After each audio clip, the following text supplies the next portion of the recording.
Monsieur Kibirandole, bonjour. Bonjour. Vous êtes au numéro 1 de la jeunesse ici au Nord Kivu. Goma, frappé encore une fois. Des personnes ont perdu la vie dans un naufrage à Kituku. Que dire?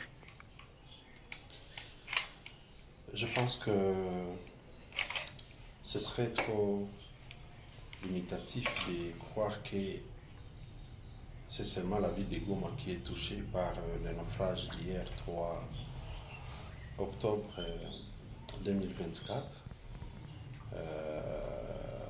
lorsque le bateau merdique quittait, je dirais, Minova pour Goma. Et vous savez que chaque jeudi, c'est le marché officiel de Kituku qui dessert la ville de Goma de produits vivriers depuis que le M23 a posé encore un acte ignoble que je qualifie toujours d'un crime de guerre et de crime contre l'humanité en procédant à l'asphyxie de cette ville de Goma, sachant très bien que ces Minova, Bishange, Vahe, Bweremana, Chacha, Kihindo, Kiroche, qui ravitaillaient la ville de Goma en produits vivriers. Et il décida alors de couper cette voie d'approvisionnement. Nous l'avions dénoncé dès lors.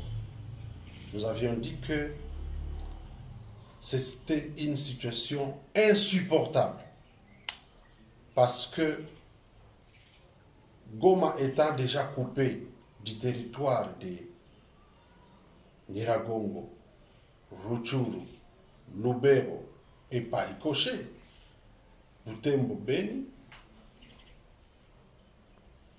coupé par l'axe Kichanga,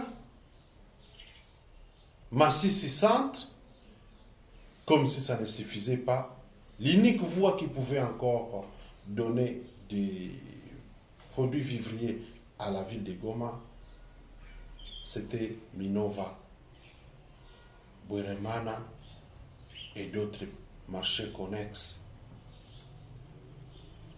Le fait de couper cette route, je m'excuse même si nous parlons du naufrage, moi je ne suis pas simpliste pour parler des conséquences alors qu'il y a des causes qui sont à la base de ces naufrages. Vous vous rendez compte du nombre de véhicules en termes de bus, en termes de fuseaux, en tout cas le transport urbain, il trouve son sens dans le trafic Goma-Minova.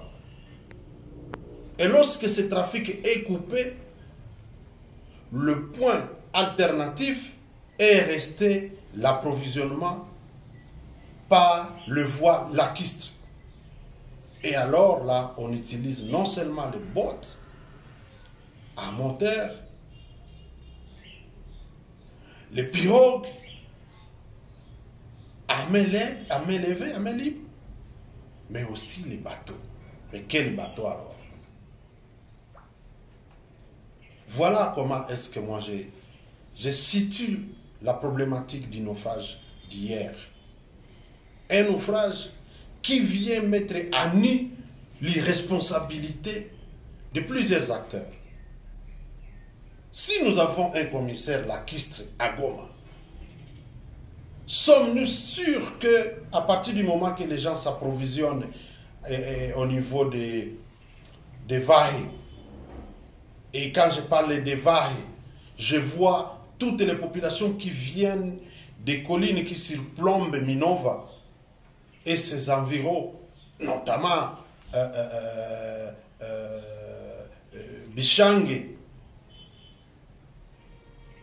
pour tous venir prendre le bateau et déverser leurs produits vivriers au marché de Quito. Les gens doivent le savoir. Nous continuons à consommer les légumes, que ce soit les pondous, que ce soit le dilenga, que ce soit tout ce que vous connaissez, les aubergines et autres. Ça ne passe plus par la voie terrestre. Voilà pourquoi je dis que le commissaire maritime doit être interrogé par rapport à cette question. Il est question d'établir des responsabilités. La deuxième question, c'est de savoir c'est qui le responsable ou le propriétaire du bateau qui a fait naufrage. Je suis désolé, même s'il a perdu son engin, mais je pense qu'il a la responsabilité dans la mesure où il connaît la capacité d'accueil, n'est-ce pas, en termes de place assise dans son bateau. Il connaît la capacité d'accueil des marchandises de son bateau. Il connaît la capacité du moteur ou des moteurs qu'il utilise pour la navigation qu'il fait sur le lac Kivu, pour s'assurer de sa capacité d'amener en un temps record la population et ses marchandises de Goma à Vahe, Minova, ou de Minova, Vahe pour Goma. C'est l'autre niveau de responsabilité.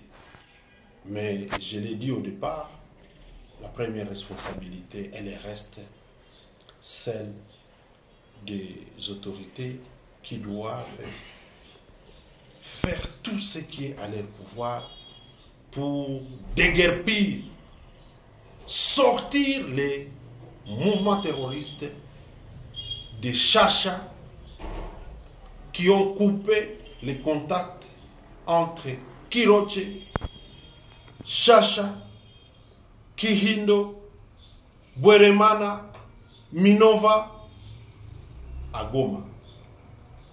Et ça, c'est déjà un problème sérieux. Et donc, on devrait penser à cela depuis belle lurette. On ne devrait pas attendre que ce genre de situation arrive. Aujourd'hui, c'est le naufrage. Mais je vous dis que ceux-là qui contrôlent les collines qui surplombent Nzulo, ils sont capables de pilonner les bateaux, même qui vont de Goma pour Bukavu. Ce sont des possibilités. Et ils sont sur des collines. Ils suivent tous les mouvements, ils les contrôlent. Et rien ne nous dit que l'occupation des Chacha est une démarche stratégique qui cache l'exploitation illicite, illégale et le pillage des ressources de cette province. Parce qu'il est beaucoup plus facile de prendre les minéraux de Rubaya, de les faire passer par les lacs jusqu'au Rwanda, que de contourner par la voie qu'ils ont tracée à la main pour faire partie